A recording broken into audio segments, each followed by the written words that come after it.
This is a panel with a panel discussion with some of our students who are here within our Western community, and I'm very excited about that. This is something that I talked about when I interviewed here at Western almost 2 years ago, of getting out there and getting to meet and documenting the folks who are in our communities, hearing their stories, sharing their stories as a way for us to connect with each other in meaningful ways other than when we see each other in the hallway, say, oh, hi, how you doing? Nice to see you again. And then we don't know anything else about them. And sometimes we have opportunities to get to know more about them than just the casual exchanges. We started out doing student profiles with Jack. Jack, could you raise your hand so they'll see Jack? Jack is an intern in my office, and we started out with him. And we've done 10 profiles already. This is one of the group profiles or culminating group event that we wanted to just bring students together. So we had individual students talking about their experiences. Now we're going to have groups of students together talking and just flowing, to use Ermia's words. We're just going to flow. And we want to do more of this. We want to do more of the individual profiles for faculty, staff, and students, but we also want to do more of the group gathering and conversations so that we are listening and hearing and understanding about what's happening in and around our communities. So this is it. Jack and Ermias, who are to my immediate right here, are going to be the moderators of this, and they have been the leads in this particular panel discussion and the prep work that went into this prior to us being here today. And these are individuals who are in their community. So these are a community of individuals who share space, who engage each other, who are now sitting here in front of you saying, here's how we do this. Here's how we flow. So let's put our hands together and just show our appreciation for our students who are going to talk to us about what it's like being here at Western. All right, so take it away. All right, thank you, Jacqueline. So welcome everybody to Let's Talk. This will be a panel discussion with current WW students. In this show, we are going to ask our fellow students to share their experiences as students here, some of the difficulties that we faced, and really just like how we've overcame them. Awesome. So to kind of get it kicked off, so my name is Ermias Hagos. I am a senior here at Western. This is my last quarter. He, him pronouns. Thank you. Thank you. I'm known to be, I'm an engineering major. I'm a podcast host. Big fan of basketball, and I love opportunities to bring people together from different parts of the community and create those bridges. And my name is Jack Wesso. I'm a third year here at Western. I use he, they pronouns. I'm a Chicano multi-instrumentalist. I love music. I'm a hacker. I do a lot of things, but one thing I'm very passionate about is this intercommunal solidarity building, and so really building belonging here. So that's kind of me. So I'd like to ask if we can go down this way. Would you all just introduce your name, pronouns, your year, and some of your identities? Hello, everyone. I'm Nahom. My last name's Osmach. I'm a senior as well. I study computer science and biology. I think my biggest trait is just learning people's stories and just getting along with them. I'm an avid learner too. I love learning new things. Hi, I'm Tabitha Lee Johnson. I'm a junior, but I'm a transfer student, so this is my second quarter at Western. I'm Jamaican American and an artist. Hi, my name is Zay. My pronouns are she, they. I am a senior, but I'll be here for a little bit longer. I am in the Fairhaven Interdisciplinary Program. I'm doing my own major called Human Development and Discovery Through Language. I'm also in the Human Development major on main campus, and I am a double minor in Education, Social Justice, and the Honors College. A lot of things. I am a writer. I'm a creative in many ways. I'm an artist, and I'm a climber. Wow, that was good. My name is Emery, and I'm so excited to be here. I'm in my last year. I'm a senior. I major in biology. I like to say that I'm a man of a lot of talent. So pretty sure I like to do a lot of stuff. So yeah, I'm excited to be here. Thank you. Hi, I'm Yvette. I use she, her pronouns. I'm a freshman here at Western, studying behavioral neuroscience. I'm Ghanaian, and I also love to experience new things, get to know people, and tell my story when I get the opportunity to. So I'm excited to be here. Awesome. So thank you guys for those introductions. Jack and I are both happy that you guys are here. So today's discussion will be based on identity and community. So I'll start it off with you, Yvette. How do you define identity and community when you hear those words? Identity for me is like when I think of identity, I think of where I grew up, where I come from, which is Ghana.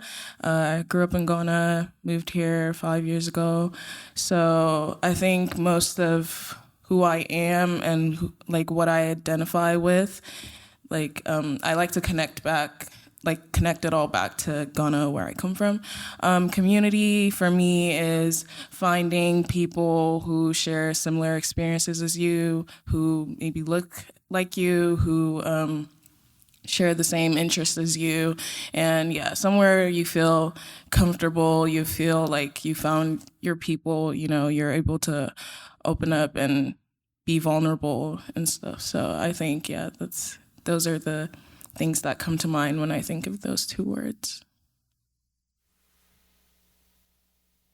Let's bring it back this way. You could go up next. Emery, we got Zay, Tavi. All right. I personally think identity is who I am, not what I do. And I think community is people who are around me. I like to say I want to go where I'm wanted. I want to go where I'm celebrated. Like I don't want to go somewhere. Personally, I don't want no community that's not gonna celebrate me. I want a community that really want me for who I am, not what I do. So, I think that's really what I think about community and identity. But yeah. Very similar to what has been said. I think identity for me is any facet of my personhood that I feel like I can connect to other people with, and then those people that I find connection with are community. And I think identity can change and be multiple things. I hold very large, obvious identities of being Pakistani and queer, but I also am a college student, find connection with all of these other college students, so they are part of my community. Yeah, I feel like my peers said really interesting, amazing things already. I feel like maybe community also for me is family, and so I end up finding a lot of community with people who remind me of my family and share identities in that way. So not only just like kind of what I'm going through, but as I've been going or adventuring out into the community of Bellingham, I found women that remind me of my mom and people who remind me of my sisters. So in that way, yeah. That was beautifully said. Broadly speaking, I feel like, or I think identity is like a true expression of yourself. It's your greatest asset, your heritage, your culture. That's something that only you can bring to the world. And so the way I think of it, it's your identity is something special and unique that no one else can input into the world. Dang, you guys are inspiring, bro. Well, okay, since we have kind of an understanding of what identity really means to us, I wanted to ask, what does it look like for y'all in terms of finding identity here at Western, and what have been some of our greatest challenges in doing so? There's more discussion, but if you want to start in home, we could go down, just whoever wants to jump in. I personally think I would love to hear what Ermias says about community and identity. So Oh, okay. you're all the way on the end. So So we're starting with me? yeah. I mean, I think this is my 5th year. So when I first came in, it was the 2019-2020 year. So I had, 2 months or 2 quarters right before COVID, and then COVID hit, and we never had a spring. I think those 2 quarters were so powerful, even though there was only 6 months, because the first time I was in a triple in Nash Hall, and I found someone that was also from Eritrea. My family's from Eritrea. I was born there.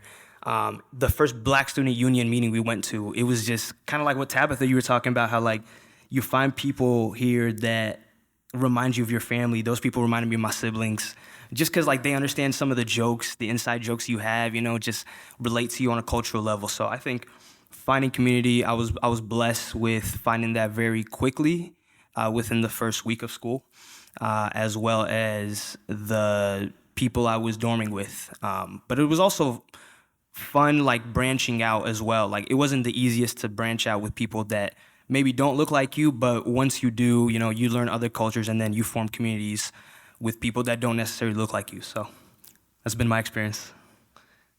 Yeah. No, go ahead. Yeah, I this is my second quarter, so I'm like in the thick of finding community. And I feel like BSU and ACC were their African Caribbean Club and the Black Student Union, for me, were like really good places to start. I know my sweet mate, Yvette, on the end, we kind of got close by going to those club meetings together. And then similarly, like, I'm now like trying to branch out and meet with people who don't look like me and trying to stay really open, which I think is difficult when you have to be open to like possible rejection of like friends, which stings a little bit more. But I don't remember what the question was, and that's all that I have to say about that. I think pretty similar. I feel like finding community here was quite a learning curve for me. I moved to Washington from Pakistan, so I kind of went from having all Pakistani friends to none.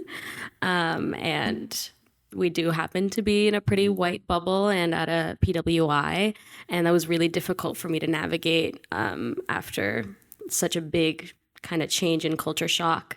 So I did find community through the Ethnic Student Center, and I'm on the board for the South Asian Student Association, and I've met a lot of really great people through there. But I also had to kind of realize on my own that I can find community in more than just one identity, and that trying to find people who only look like me or represent a very particular part of my identity is a kind of closed-mindedness.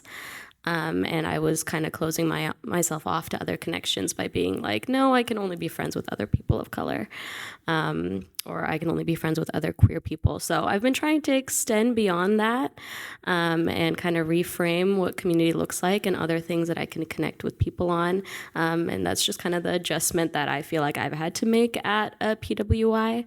And it can be really hard and not very fun, but yeah, quite the learning curve. I think I can really relate to that in that coming to Western, starting off at Western, it took me a while to assimilate. But I think the one thing that I learned was I started building walls instead of building these bridges that connect me to people. And so part of that was engaging in just random dialogue. And I think like a more recent example for me is I just joined ping pong club, and you got to sharpen your mind. But it's just my roommates asked me like, what are you doing at ping pong club? And I was like, well, don't judge. But yeah, I feel like I've done a lot of branching out, and that's really helped me find my identity as well. Not find, but sharpen my identity. For me, I think like it's it's not just like Western. Like by the time I got here, I had learned to be more open to present myself as I am, because it was really hard like moving here, like a whole new environment, like a whole new culture. It was just I used to just like to sit back and observe people, like watch people, so I could try to assimilate, like be more like them, like fit into like the social standards that is like expected of people here, I guess. But yeah, I think as I went through high school and before coming here, I've learned to be me and be true to who I am, like my humor, my heritage, my culture, my hobbies, just even any of the weird stuff, like just tell them, just let them know. And one thing that I think I appreciate about Western is that everybody's really accepting. There's not really I've not been met with a lot of judgment, I would say, or like unapproval. So yeah, I appreciate that about this place. And yeah, I think so that's helped me more, like especially like going to clubs like ACC and BSU, like Tabby mentioned earlier. I've learned to just be myself, and yeah, like just let people take me as I am and take them as they are. And like, yeah, I think recently too, one thing I've also learned is to be more open-minded about who I associate myself with, like intentionally, because yeah, I used to just be like, oh, people who look like me, people who share similar experiences as me. But I think the more you talk to people, the more you uncover things that don't, like, not just on the surface like connect you guys, but there's like a lot more to people. So yeah, that's what I've been doing. I'm glad you kind of say the more you're open to people. I think it's safe to say that most people who are on this panel kind of grew up in a different area. So I think really something that, I mean, in general, something that would help us to see people as human beings, you know what I'm saying? Versus like, oh, this person is black, maybe I'm going to be friends with them. You know, I'm pretty sure not every black person are friends with them, you know what I'm saying? So like really, I'm just being honest though. No, seriously. You just like, are we just going to sit here and not be honest? I think if we all received each other in the face of, hey, this is a human being, versus, oh, you know, just because you're black, just because you're white, I'm not gonna be friends with you. I promise you, you would, if you had that mentality of, you know, accepting people who are, you know, whoever they are, you know what I'm saying, regardless of their race, regardless of what they identify as, I think you know, it will really help you to kind of form really good friendship, especially in let me kind of bring it into like institution place. I think something that I've really struggled with is just to, you know, to be like, okay, let me open myself to this, you know, different, you know, area. I've really struggled with that. So I'm glad you kind of mentioned, you know, be open to different stuff. I have a friend of mine who, you know, who is doing business. I'm doing biology. Way different. You see what I'm saying? So every time, you know, I go see him, I'm like, bro, how did we end up being friends? You see? Because if I had been, okay, I have to only be friends with people who are in biology, I might not have, you know, I don't know, that kind of friendship would never be there. So really, I mean, I'm still working on it. I can't sit there and lie to you guys, but you know, it's something to work on. And I think if we all accepted that we all human beings, I think will make everything, you know, easier. Because yeah, some of us be like, oh, I want to probably be friends with some people that look like me, speak like me, but you know, it doesn't work like that every time. But yeah, I really like what you said, Emmy, right there. You know, it's everyone's a human at the end of the day, right? And kind of like going back to what Zay was saying about how like it's just not, you know, probable to be like, oh, I'm only gonna, you know, be friends with people that are either for me it would be Eritrean or black. Like that's just not as, Western is not that diverse to just do that and close off to like the other 90% of people here. But a lot of you guys, you guys were saying, there was like that moment where you guys realized after your first few quarters here that you can't be closed-minded and stuff. You guys kind of realized you guys were doing that. Was there like a pivotal point that you guys remember happening that led you guys to be like, hey, like I'm being closed-minded right now? Or was there like a person that talked to you, or like how did that happen? How did you guys come to that kind of thinking of not being closed-minded anymore? Can I start? Okay. So maybe let me kind of track back. So I started here at Western fall 2022, if I'm not mistaken. And I think that first quarter, I really struggled. And actually, it kind of made me fail all the classes. I'm just going to be honest. I didn't do good in my first quarter. So I reached out to my advisors like, hey, I'm not doing good. I thought I still got it, but like, I don't know how to do this. So I didn't really know all these clubs here or a lot of people. It was just more of, I go from home, gyms, class, home. Like, it was a triangle, So it was like, Emery, I think you need to actually reach to people that, that really will help you to actually feel like you're welcomed here. And I was like, how am I gonna do that? It was like, just reach out to people, be open. So the next spring, I was like, oh, cool. I'm just gonna try to put myself out there. I started taking pictures. Earlier said I'm a man of many talents. I do take good pictures, by the way. Hey, shout out to my friend right there. If you want good pictures, make sure you reach out to her. Yeah, but yeah, I started taking pictures and I was actually forming good connection with people. So from there, I was like, you know what? I'm done with taking pictures. I'm gonna do something different. I started a podcast, and that really helped me to reach out to people, regardless of their race. And that really helped me. But the pivotal thing was just like, man, I was struggling even in my classes. Because to be honest, most science classes, you're probably going to be sitting all by yourself, especially if you're black. I'm just going to be honest. You're probably going to find you're the only person who is black. And if you look around, okay, cool. Am I going to choose to keep quiet? Or am I actually going to, choose to be open to people and like, hey, bro, I need help in for example, this example, I don't understand it. So really, my first quarter, it done messed me up. So I was like, well, it's up to me to either choose to be open or if I continue this kind of like, I don't want to talk to nobody, just like, not everybody would understand me.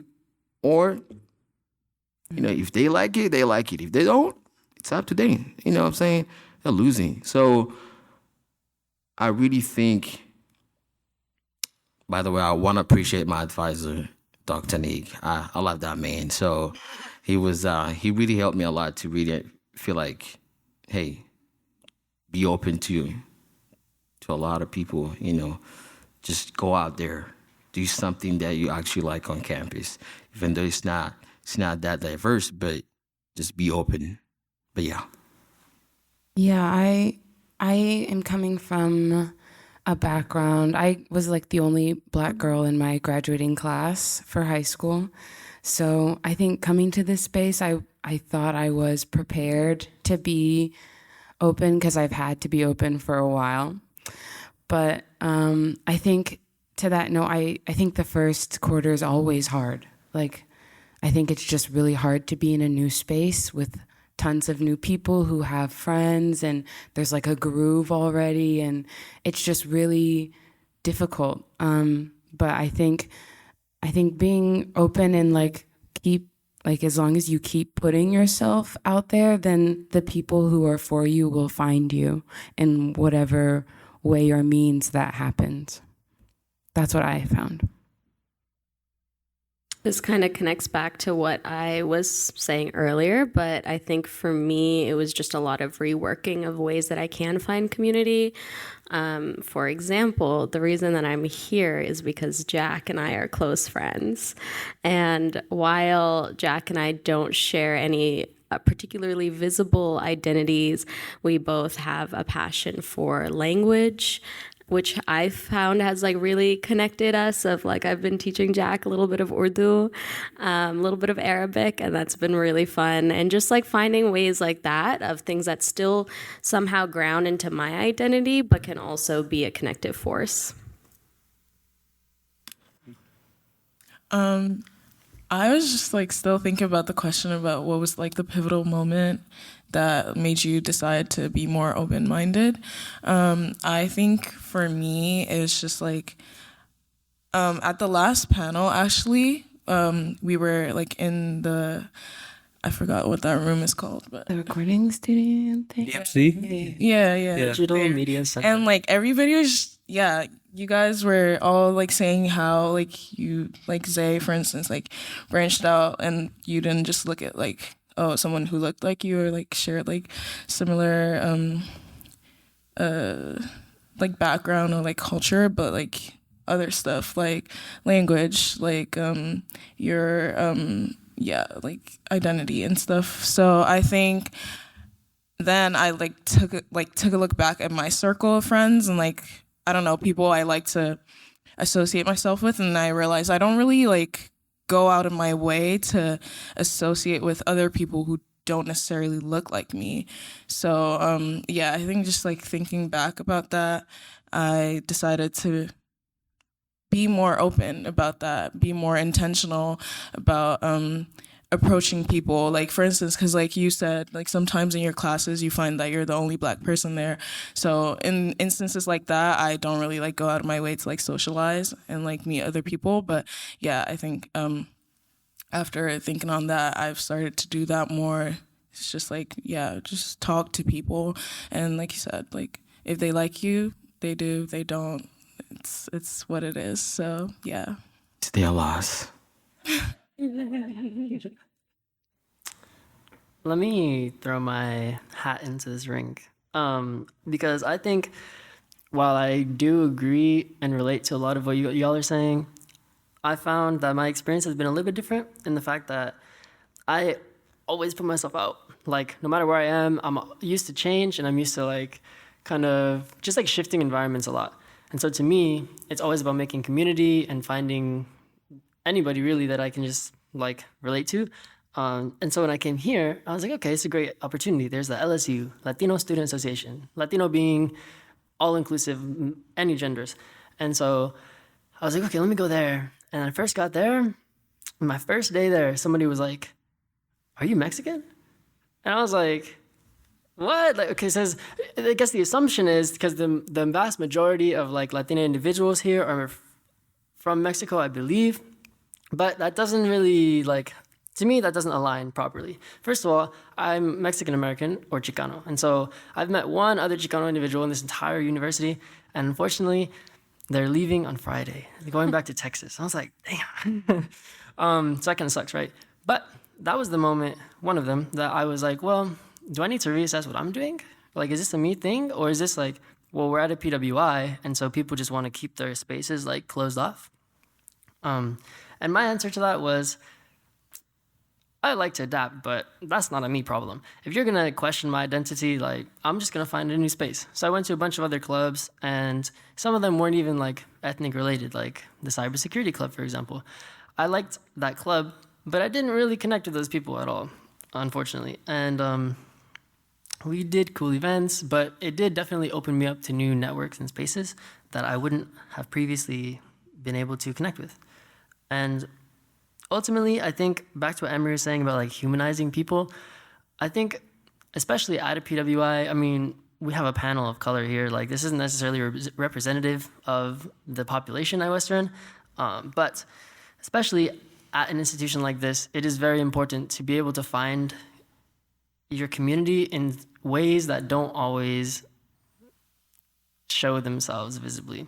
And they don't always relate to your major, or different things like this. And that can be very tough. Well, I also would like to point out that it's not always something that the university supports us to do, because this institution wasn't made for students of color. It wasn't. I believe it was originally a women's college. Don't quote me on that. However, it's a PWI, it's made for white students, and there are things like these clubs that are led by students, for students, and they have some administration support, but it's not like put forth by the university for us. We put it forth. The ESC, the Ethnic Student Center, for example, was a student initiative. And there's a list of demands that ultimately was ignored, but at least we have that space. I don't know, that's a little bit neoliberal in my opinion. But my question to y'all now is, like, with these things in mind, since I feel that there's a lot of aspects that are under-supported by the university, like, how have we found community in spite of that? Like, truly, like, is it just an individual effort, or can we, what has really brought you towards people? What was that last part? What has really brought you towards? Together, I guess is the better word. I think it is individual. I don't remember what word you said. Individual effort, which I didn't even think about how this institution could better support that. I thought that was just kind of like, oh, that's just the vibe. I just need to work really hard to make friends out here. But I do think, I think it's kind of strange that we have one like space for us. And so of course the community or the population of us, like people of color, is going to be small, because what does it say that we have one ethnic student center and then is everywhere else not for us? It feels almost sterile to be anywhere else on campus, if I'm being honest. And so I do think there are ways that the institution could support us in finding other spaces and other people in that way. I'm not sure how, but yeah. Like Jack said, the ESC was student initiated, and it is a little disappointing that despite how much that was carried by students' voices often get lost in the ESC, and that space has been infringed upon multiple times, and there is a lack of administrative support and just kind of listening to what the students want.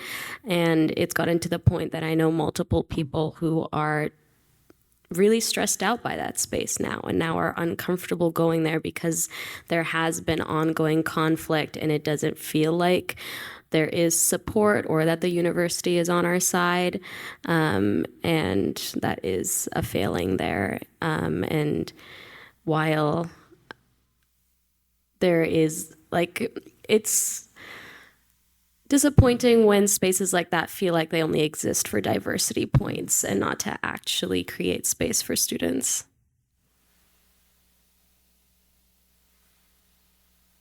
I forgot the question. What was it?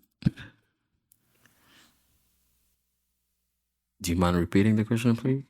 Yes. In spite of this, I would say, to put a more positive spin on the question, is in spite of these barriers that we face and this aforementioned lack of administrative support, what has been, I guess, a strategy you can use to find community? What has really brought you to people in the end? I remember, like, last quarter was so hard, like super hard for me, because like of stuff with financial aid, like, yeah, I couldn't get into classes on time, and then that, like, subsequently, like, kind of blocked or whatever my chances of being on like an RA next year. I really wanted to be an RA, but I couldn't because I wasn't enrolled in classes.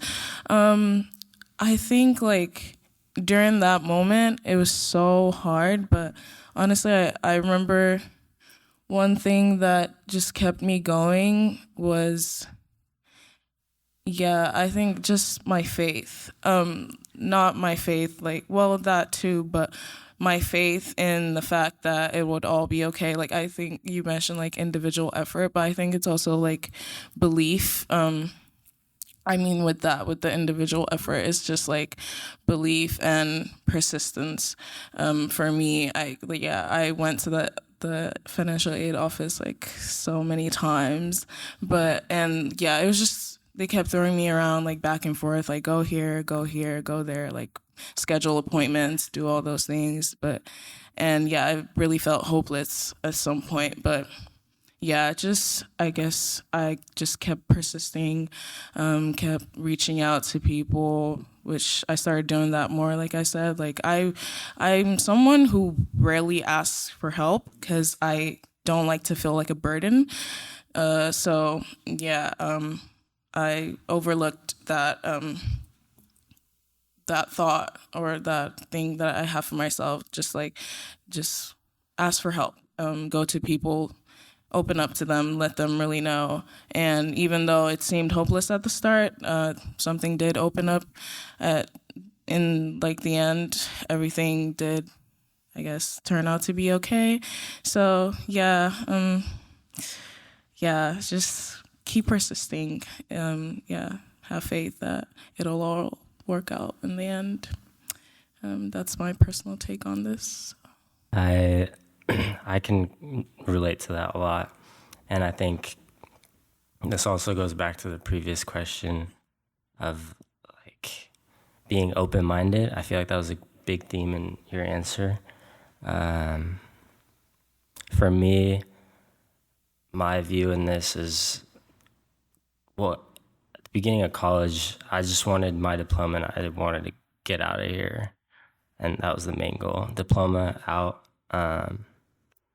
But what I learned through being here is that keeping your mind open and engaging in all of these relationships will not only get you a diploma, but it'll also give you this like nuanced understanding of the world in general, which I feel like for me weighs a little more than the diploma. So yeah, that's my take. I would love to add just something small. There's something they said, and I was like, yeah, let me add something. I think if the university, since you're just talking about this place, I don't know if you guys want me to go outside the institution, but if the university was to hire more people of color, I'm just gonna be blunt, it will be amazing. That's just my personal opinion. It would really, really, especially in the science department. I'm just being honest. To me, it will feel like, oh man, I would love to go to Western because why not? Same as if, for example, let's say most black people want to go to HBCU because they want to experience that kind of, oh, everybody just look like me.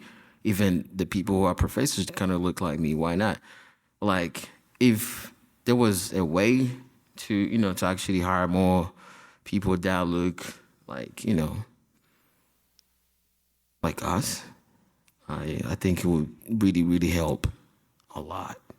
But again, you kind of see, okay, are they willing to come here? That's not really something but that was just my point of view. But there's a lot of things that goes into that, as you guys know. But yeah.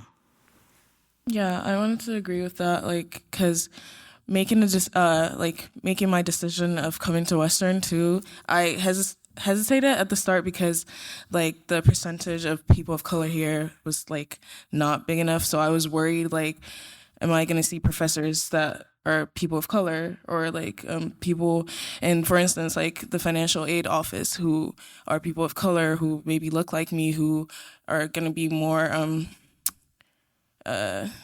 they're gonna more empathetic or sympathetic, because towards my like personal experiences. But yeah, in the end, I still decided to come here because I thought, like I said, the faith that I have that it'll all work out. Like, as long as I just persist, I just like keep putting myself out there, try to form new relationships, try to ask for help. Like, it'll all be fine. But I guess, yeah, that was one thing I also used to think about a lot before coming here, and still here. Like, like last quarter, I would think sometimes like maybe it would be better to go to someone who looked like me, who was Black, who like would understand more. But we don't really have the university does not really have a lot of people of color in spaces like that, like the financial aid office. And yeah, even there, like one thing that I've thought about is like, it's students that work at the financial aid office. Like when you go and ask for help, it's students that help you, which is like fine, but I think it would be better if there were more like, if I wasn't just talking to a student, because a student does not really know much else to do than what they've been told to do. So yeah, they won't really be able to like go out of their way to like look out for more resources for me. So yeah, maybe it'd be better to have non-students there too sometimes at the like front office. Even to relate to what you were saying, Yvette, I think a big weakness I have is asking for help.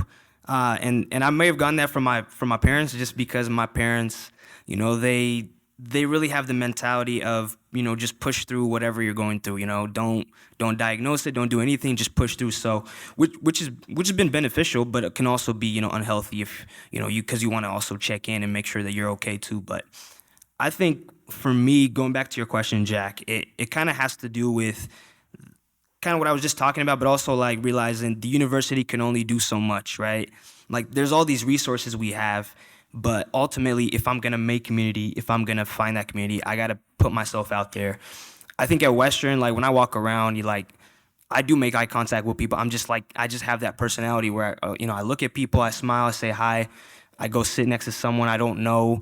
And some people are closed off, that's okay. And some people want to talk, but I think it's just breaking past that barrier of saying, okay, this person may want to be my friend, this person may not want to be my friend, but regardless, just make that move, just go approach that person anyways and try to be their friend and try to learn something from them. And that's really helped me. And I think COVID played a big role in that too, because before COVID, I would let like a lot of my fears hold me in, but I guess that isolation period we had made me realize, life is short, right?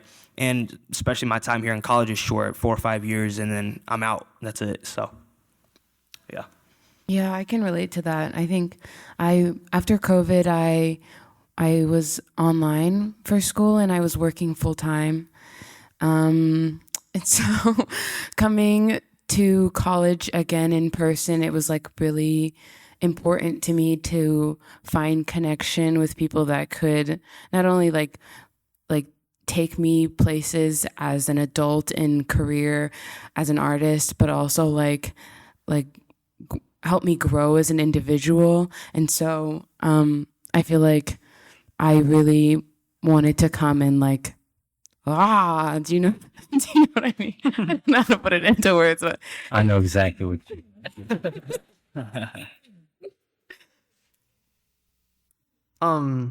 Yes. So, okay, this has led me to a couple of questions, but I'll simplify it from a couple. But basically, I've heard that it's a downside. We see that it's a PWI and there's not very many of us students of color here. And how can we get more people is the question that's on my mind. But then really what underlies that is like, what keeps us here? Because like people could come here, but if we run into these financial aid issues, or if we run into these other issues, or anything from our lives that affect our ability to be students, then we have to leave. We can't be here anyways. And so that leads me to some more current events, I suppose, of like this idea of supporting the students and supporting what the students need, right?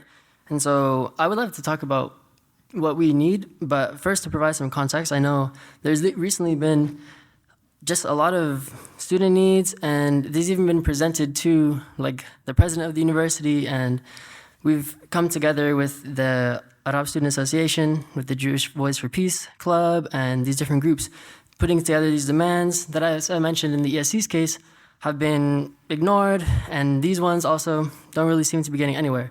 So if we can't support our students, directly what they're asking for, then I don't really see how we would be able to support our students or are even attempting to support our students, no? So, as Ermia said, the university can only do so much. And I put a question to that because there are a lot of people here who are trying to make that change for the future, but I think if our efforts keep being stamped down, then it makes it a lot more difficult to want to be here and want to make change. But I would argue that's what education is about, no? Allowing us to move forward in our lives and grow as people, like Tabi said, to make change. And so, to the panel, I would like to ask, what is something that keeps you here? Why do you want to be here still, despite of all these barriers, these walls that we face? And how do you really keep that in your mind constantly? I think that's a really interesting question because even in just my 2 quarters, I feel like I've met so many people who have I feel like if you get sick at all or if anything happens in your life at this university, you're out for the count. Your school starts failing, your social life goes down. There's just not much that you can give to people because of this one thing that happens in your life, which sucks. What was your question again? How do you remember the why? What keeps you here? Okay, I think I have a lot of little sisters, and I'm not the first person to go to college in my line of siblings, but I'm the first person to go away from home, and that's a big piece for me.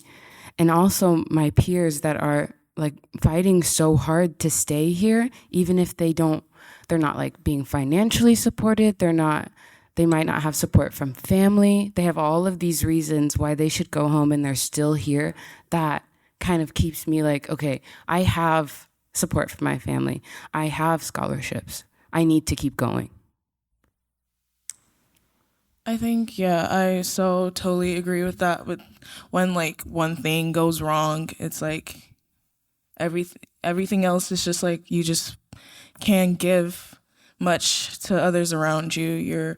You kind of slowly dissipate in those moments. But I think for me too, well, not me, one thing differently for me is I'm a first-gen college student, so I still have family back home. I want to be a doctor. I think that's one thing that keeps me that reminds me to keep pushing is I really want to make a difference in the healthcare system here and back home as well. I want to be able to give back to people. I want to be able to help people and possibly change their lives. I think for me, that's a fulfilling role for me that I'm so set on doing. I can't think of anything else that I would rather do than to do that. So I think for me, that's what keeps me going. It's just remember the end goal. Right now it's hard, but there's always light at the end of the tunnel. So just give it all, give it your all and keep pushing. Yeah, I think that's what keeps me grounded. Shout out to you. I also want to be a doctor, by the way. So we still got it. Come on, good stuff. Why am I here? Why am I still here? I think I'm here because I'm wanted. I mean, I'm glad that I was able to get accepted here. That's that's a good thing, and it was the only place I actually applied to. So I'm wanted. So it's that's how I view that. But also, in everything we said, I think it's good to appreciate people who have helped us. I personally want to appreciate, in my science department, biology department. Shout out to Dr. Wang right there. I see you. I think yesterday I went to the office. I was doing just sharing some few stuff, and I felt that I was actually heard, and actually she wanted to actually help me out. So to me, that's really something that's keeping me here. To finish what I started. There is no way I came all the way from where I came from to just stop and just be like, you know what, I'm just gonna give up. That's not gonna happen. Plus, I come from an African parent, so you guys know. I mean, I don't know if you guys know, but yeah, there's no way you're gonna just say, Dad, Mom, I quit. No, that's not gonna happen. But I'm just here to finish what I started, and I think I'm gonna for sure finish it because I personally think, even though it's hard, but I think in the biology department, I think I have a pretty good support that it's actually looking out for me and looking out for my end goal as well. So yeah, that's why I'm here. I really like that, Emery. I like the fact that you said that, like, that you were aware that you were wanted here, because not a lot of us like realize that we're actually like commodities and that we are wanted. And so I just wanted to highlight that. But to answer your question, Jack, I consider myself a servant leader, which is just a leader that it's a leader that serves others. And I felt that way for a long time. And if we were all to not be here, then who would stand up for all the colored people, you know? Like, if we were all to leave and if we didn't have our wives to stay, who would be here for the others? And so, yeah, just being able to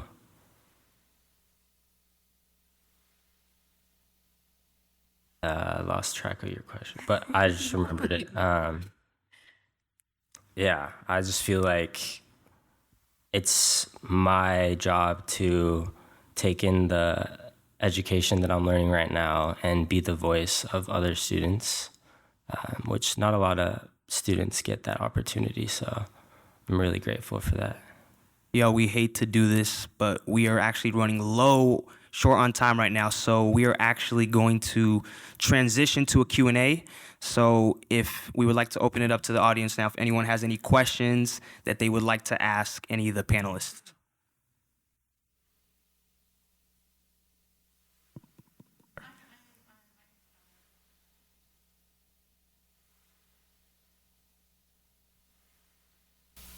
Hey, so I'm Heather Whitaker. I'm one of the NPs at Student Health, and I'm really interested in hearing your feedback on how to make the health center more welcoming. How to make it What would look like. more welcoming, you said? Okay. Well, since I just asked for clarification, I will begin. I've heard a lot of people actually bring up the fact that the Student Health Center is attached to the campus police department. And that is a big thing that like pushes and dissuades a lot of people from actually going there. And so I think an easy answer is to separate those things. Yeah, some people just say we shouldn't have like the campus police, but I don't think we should get into that right now. I think separating those would be easiest. And then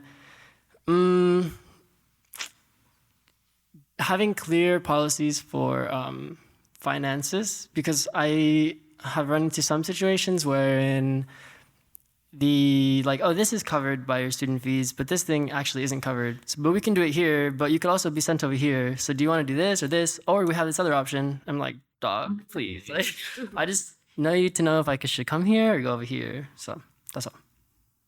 Yeah, I don't have health care at the moment. So even if I get sick, I just don't know anything about the student health center. So I just haven't gone because I'm like, do I need to pay for this? Because I don't have the money for it, which is sad, and I'm laughing, so I apologize. But I do think that like clearly showing what I need to pay for would be nice. Yeah. Yeah, I agree, because sometimes I look at my like financial aid award offer and I'm so confused. I'm like, what is this? What is that? Like, yeah, I feel like maybe making things more clear would better help students understand what they like, if they need to be proactive and like getting stuff, maybe like loans or stuff like that. Like, yeah, just to add on. I was wondering where remember you, but now remember you. I personally think you did an amazing job, by the way. I felt welcomed. Just to let you know. Just to let you know.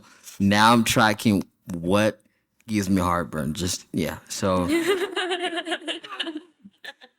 let me give a quick context and then I give to others. I went to the student health center and I was having issues with some heartburn, and she indeed told me, "Hey, make sure you just write down whatever makes you feel like that, and maybe stay away from it." So I personally think you're doing a good job. So yeah. I remembered another, well, I was going to say complaints, but more of like an observation that I've been told is there are, as is reflective of the university in general, predominantly white staff there. And if you can relate to that, I'm sure that's comforting to you. But if you can't relate to that, then maybe it's more difficult to understand why that might be putting you in a very uncomfortable situation where your healthcare provider just doesn't experience a lot of the same life factors that you do. And be that if it's ethnic identity, if it's, I don't know, gender identity, like sexual orientation, any of these things, like that is a very big factor, in my opinion and in my community's opinions. And so I think that would be another thing.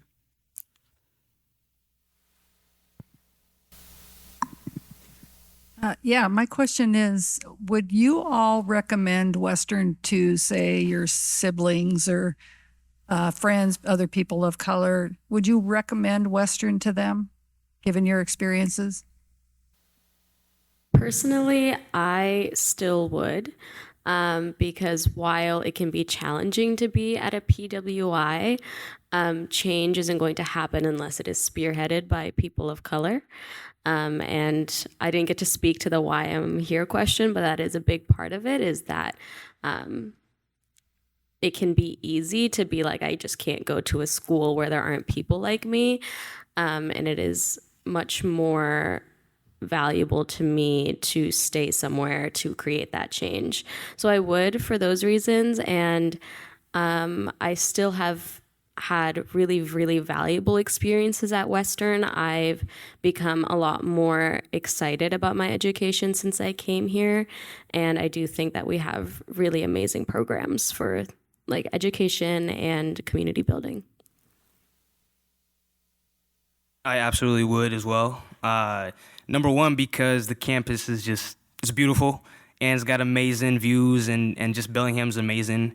And number two, I would say because I have a younger sister that actually just she declared to go to Seattle Pacific and not Western because my mom thought it was too far from Seattle. But I would, because I have confidence in the community that I've been able to find, and I don't think it would be a problem for me to get her in touch with those people, and so that she doesn't have to go with the struggles that I had to go through, so it'd be a little bit easier for her. So I would absolutely, and she loves to be involved too. So there's plenty of opportunities and plenty of resources that she can tap into here that she could do that too.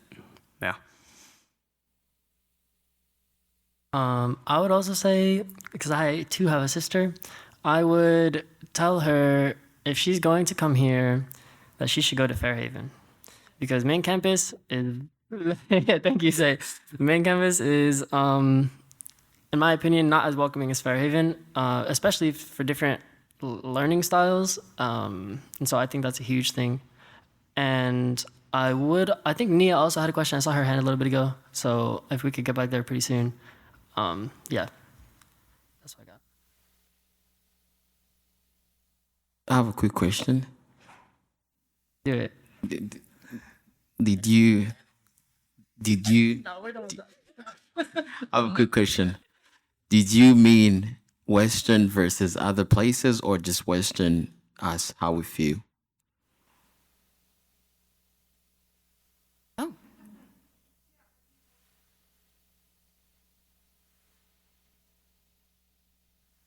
Yes, I think so.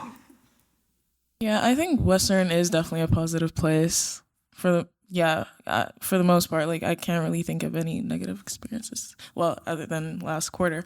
But the people here are nice. They're welcoming. So I would recommend Western to my siblings or other people like that. I think, that's also one of the reasons that I forgot to mention, keeps me grounded, is my family, because like I said, I do have family back home, but in the future, they might find themselves here as in the same position as me.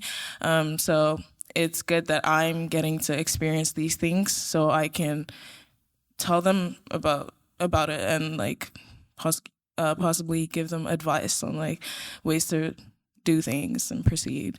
So yeah, I would recommend Western.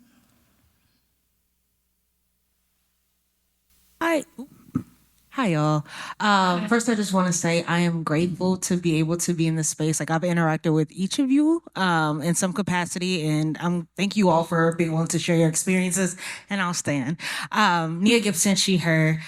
So as the coordinator of the Black Student Coalition, right, part of what I do is to create spaces and help you all feel supported and have spaces of support, but also like engaging in the community and beyond Western. So but from what I've heard, there's still a lot of gaps that we're not feeling. So what can we do to help fill those gaps? Yvette, you would really be the first cohort of like the centers being fully established, the BSC being established. I know because the rest of you are seniors or like juniors, and so you all were a part of the creation of where we are today. So thank you for that.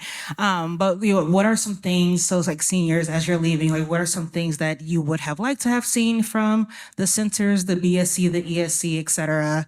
And for Tabitha and like Yvette, what are some things that you all hope to also see like within your tenure here?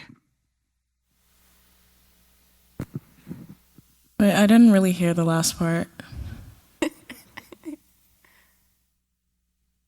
Just what are some things that you would hope to see that we haven't either already done, or some things that we are doing that you would like to continue, like for us to continue to do?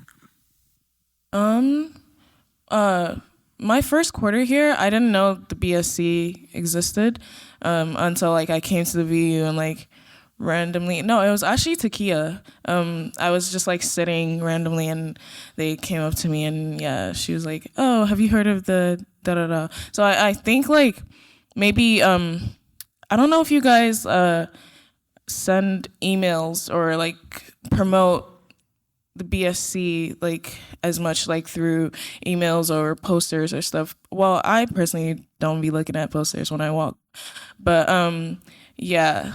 I think that would be one thing, because if like for some people who barely come to the VU or like don't really wander as much like downstairs or like upstairs to the ESC, who just like come to the main floor, which is like this floor, I don't think they would know like that those things existed unless they like ventured. So yeah, maybe like advertising it more through like more public avenues that people look at, students look at, would be yeah, maybe. Yeah, that was going to be my only thing too, was I feel like so much of what happens in the ESC, it like comes through Instagram, which I think can be really toxic to stay on Instagram a lot. So I think emails would be nice. I also think like maybe events outside of the VU would be nice, just so like this is a space, or the ESC is a space for ethnic students, but it doesn't mean that other places can't also be our spaces. I don't know if that would work, but. Okay, I agree. And I have 3 things for you, Nia. I don't know if this is specific to like ESC, MCC services type thing, but my 3 things are, first of all, more spaces. Like I was on the board for deciding La Comunidad Center, which is like a Latino affinity space. And like, put it in, guys. I think that would be great. I know it's in the works, but that shouldn't be the only space that we have. I think, as we've mentioned, the whole campus is dedicated to being white. So can't we have some spaces dedicated to being other identities? That would be fire. In addition to that, I think the Ethnic Studies Department, and this is a little bit separate from the ESC, like I said, I don't know if it's directly to that, but Ethnic Studies Department should be here. We had one, and it was taken away, and that would be a great way to support students in a multitude of like manners, because it really just, first of all, it affirms our identities. Second of all, we get to learn about histories. Third, like, we can study the effects of a lot of these systemic factors that oppress us within this institution and others, and that is a really needed department that has to come back.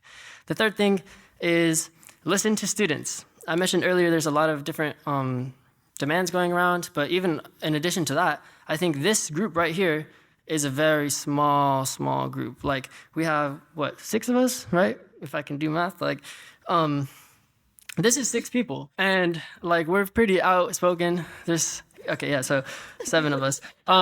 I can't see everybody, I'm just but basically, this is a very small group, right? Like I said, we're not representative of the population here in terms of like ethnic demographics, or in terms of different backgrounds, like anything really. And so I think listening to like a lot more students, I would say from our communities, first of all, that's a great place to start, because we already said that we want more people of color at this institution, no?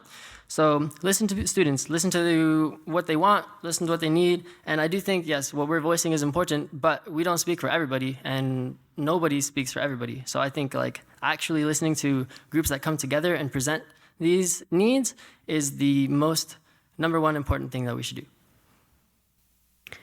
I would also like to add to that on the topic of listening to student voices, it is impossible to ignore current events. And as people of color, we can't afford to ignore current events. And it would be very much appreciated if that was reflected in our communities and in the ESC, and student voices that are trying to make a change were supported. One more thing to add to real quick. I think on top of just like Western helping advertise events, when I was part of the BSU board, I think there's a limited budget each of the clubs get. So if on top of the advertisement, if we're doing an event, let's say outside the VU where there's exposure, but if Western could also help support the clubs financially, so that they could do bigger things, they could have bigger events, more attractions, to get more and more people, I think that could be a big help. Hi. So with maybe the caveat, it could be a bias of this panel, it seems like a good number of our Black students are also immigrants or perhaps children of immigrants. I was wondering if you could speak to barriers that both immigrant students who are Black people and Black Americans who have been here for multiple generations faced, how we can address those, and how we can encourage entry and retention between those two communities.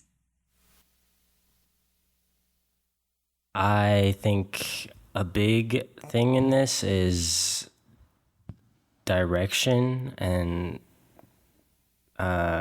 students not knowing what they want out of college. And I think this has been on my mind, and I was going to answer Nia's question with this, but I feel like mentors who share your diversity of thought and just have the same values as you are really important. And I feel like setting up some sort of mentorship program with maybe like people of color that are out in the business world with students, that might give them some sort of direction. But yeah, that was on my mind, just the mentorship aspect, because that does play a huge role. Yeah, I agree. Like, my answer to that was gonna be, as a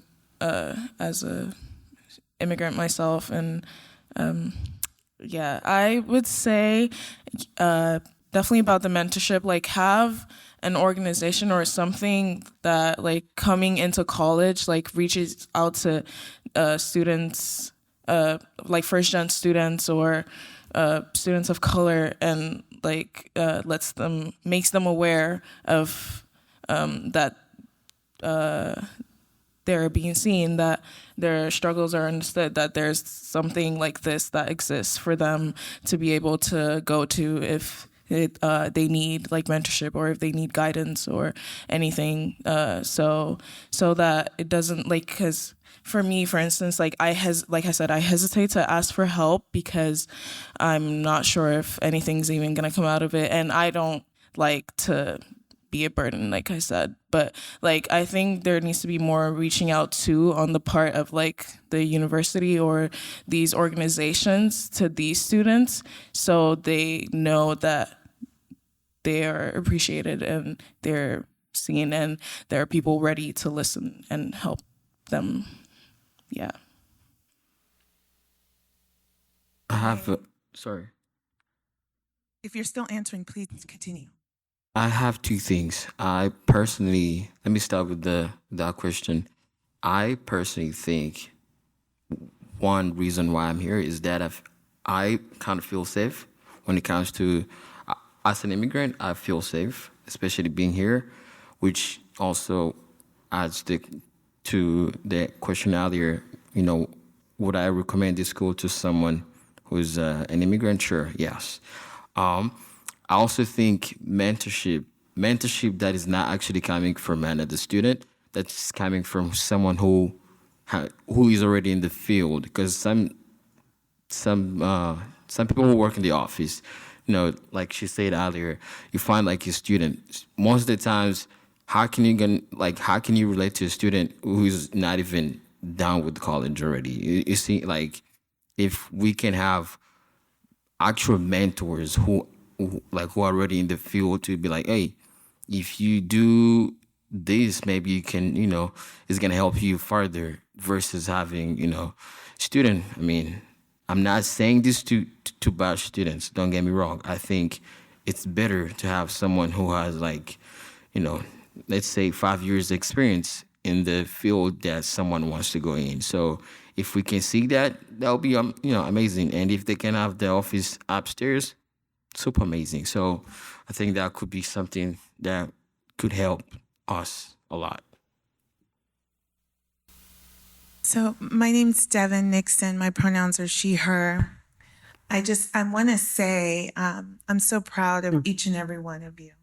I've been sitting back here listening to you all articulate things that even as an adult with kids your age and older, I cannot articulate. I think that one of the things that has been weighing heavily listening to you all is what I hear and interpret as weathering. And weathering is this idea that we biologically age due to stress. And so if that makes sense, this is part of why we die younger. And I hope that the folks who are in the room and listening to these young people say, I cannot fail. I don't know where to go. I have to be the one to engage and to push and to try to find this connection, can imagine ways to intervene, to insert. I know there was a question about Black American students. I'm a nurse practitioner. I have patients in their 80s and 90s that don't know that neither of my grandfathers who were World War II vets got a GI Bill. So there wasn't money to purchase homes and roll that money forward and forward and forward. And you don't see a lot of Black American students on this campus, hardly any. So there are many different experiences happening, but I'm also hearing you all say a lot of things that put the onus back on you, that you have to be here to lead the charge of creating a campus that includes you, that you have to be the ones to put yourselves out there, whether you're introverted or extroverted or have anxiety, like all of those things aside, you have to do the work. And I want to see more softness. I want to see you all having a soft life and enjoying your time and in other spaces around campus and the grass and laughing and being loud and expressive, because those are also things that we push down because it makes us stand out even more. I'm talking too much, but I just want to charge the people in the room the folks who don't identify like we do, what have you heard that you can take with you and make a difference? And I also would love to charge white students, if they were here, to be more engaging, to recognize that, yeah, the first quarter of college is really hard if you do fit in and look like everyone else. How much harder is it for students who don't? So I'm just super proud of y'all. I'm inspired by y'all. And I'm grateful that you would be willing to put yourselves on display for a room like this to educate people of what it's like to walk around this campus and try to live and learn. So thank you. Thank you.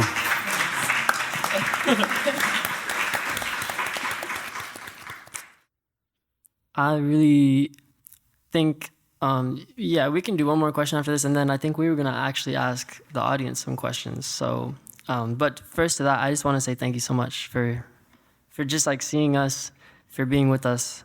Like, I don't know, I don't have words like properly to express that, but I genuinely want to thank you for that, just that comment. I also do too. Thank you for articulating something that I didn't necessarily know how to say in words yet. Thank you. Yeah, that was really touching and really eye-opening, like you said, like just live. Because I guess that's also a pivotal moment right now, is opening my mind to also enjoy the things that I have, that I am. So thank you. That was really inspiring as well. Thank you for being on this panel and the opportunity to ask. I'm curious what campus resources have been influential in learning about deciding what to do after graduation or after Western? I actually think the institution could do more on that front. I feel like I have been kind of exploring. I'm an art education major. I'm not sure I said that. But the school system is really difficult to exist within. So I've been exploring kind of what a master's degree might look like for myself and what kind of life I want to lead that will provide me comfort and also give me a chance to give back to the community that has shaped me. And I found most of that support off campus and like connecting with community leaders. So I think that I feel like the institution could do more to invite those people onto campus for us to connect with.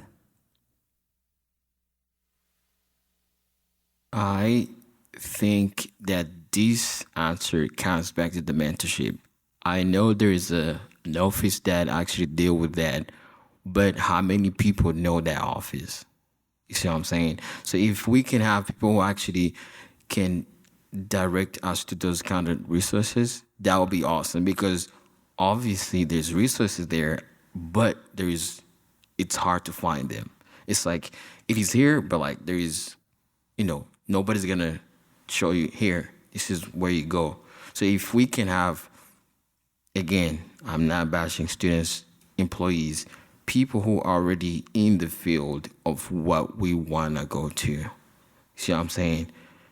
That would be really helpful. I'm 100% sure there's a lot of resources on campus that will help me if I want to, apply to jobs. Like the other day I went to the office, Old Main. There's an office that deals with jobs. I was like, I need a job. They're like, okay, here's how you do it. So now I'm actually applying jobs. So there's resources. We just need someone to show us, hey, this is where you find this. Comes back to the mentorship. That should be a job opening right there. But yeah. I think there's also not enough intersectionality in some of these resources. I think most of my career counseling and resources have come through Fairhaven because that is the program that I'm in. And there's a lot of questions of like, what do you do after you make your own degree? And so it's very tailored to that. But I would have I would really also appreciate if we had resources that were more tailored towards how do you navigate employment as a person of color, because it is a different playing field.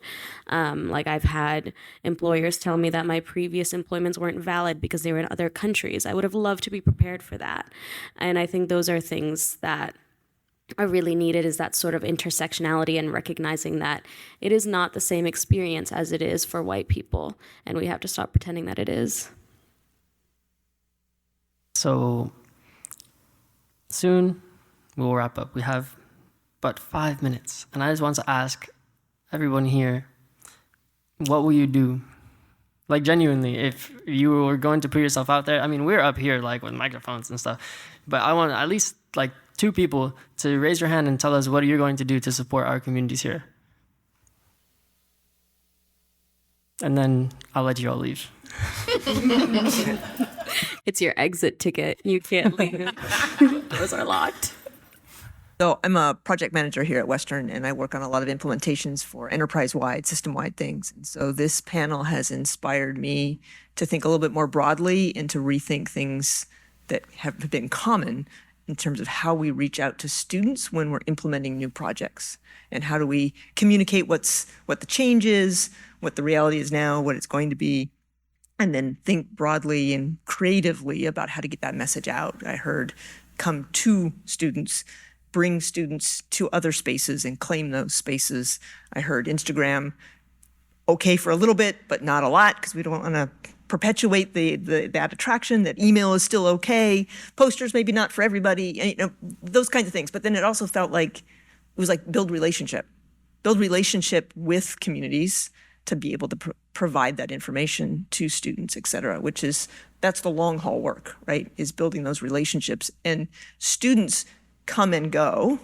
So as staff, we need to continue the work of relationship, because the relationship with one of you is going to last for as long as you're here, but we need to be committing to the long haul for the next student and the next student and the next student. And maybe there's a little bit of help of passing on the information that, okay, we had this relationship with this one office and it was really good. There's a little bit of good there, and pass it down. So that's my thoughts. Thank you. I think I saw a hand. Did I see a hand back here? Yeah. Okay, there we go. I knew I saw a hand. Hi, I'm Lucia Pearson. I'm also a nurse practitioner at the health center. And yeah, thank you so much for everything you've said. What I heard is, like Deborah was saying, the need for spaces that don't feel sterile and that feel like they're not white spaces. And so I want to partner with students to do that as best we can, especially at the health center. And I also heard the need for more representation in healthcare providers, and I want to do my part to try to help make that happen. And lastly, those 2 things at least. There's a third thing though, I promise. Anyway, thank you all for your ideas. I appreciate it. And I hope, I know what it is. I want to go nice. To affinity spaces and meet people and welcome them and get the word out about the health center, and make people feel like they're people at the health center that they can connect with, so that you feel comfortable coming for care. So thanks. Maybe we can combine those and also work on getting the police department and the health center separate. Just an idea.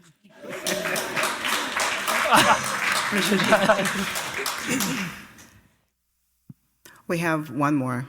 Okay, just additional comment. I think one theme that I have been seeing coming up this year is the connection of resources that we have on campus, and not just promoting them, but just making sure there is a bridge reaching between students and the resources we have.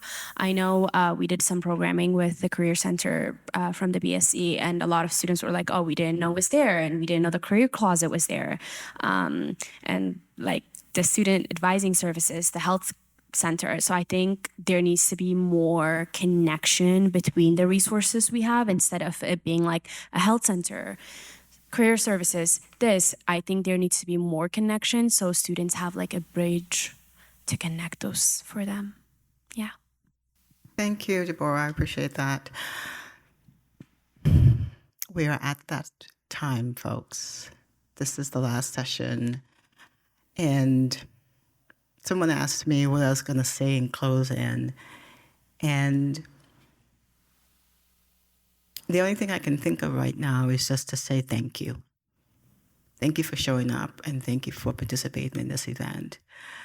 This has been a wonderful day, and this was an excellent way to end that day with a student panel with Yvette and Emery and Zai and Tabitha and Nahom and Ermias and Jack. Thank you all for just staying in and doing this for the last few, 2 months? Has it been 2 months? I think it's been 2 or 3 months we've been working and practicing the DMC, and they have been working and practicing the DMC. I've just been listening to what they've been doing in the DMC. And this is their work. This is their taking an idea that I had and making it come to fruition. And I can't say thank you enough to all of you for just showing up, being here, and just being authentic, sharing your ideas and your thoughts with us here, because oftentimes we don't hear directly from the people who are being impacted by the things that we do. And I wanted to make that direct, create that opportunity here, and I think we've done that. And I want to do, as a matter of fact, let me back that up. Susan, we will be doing more of these types of things throughout the year. But again, just want to go back to our panelists. Weren't they fantastic, folks? I mean,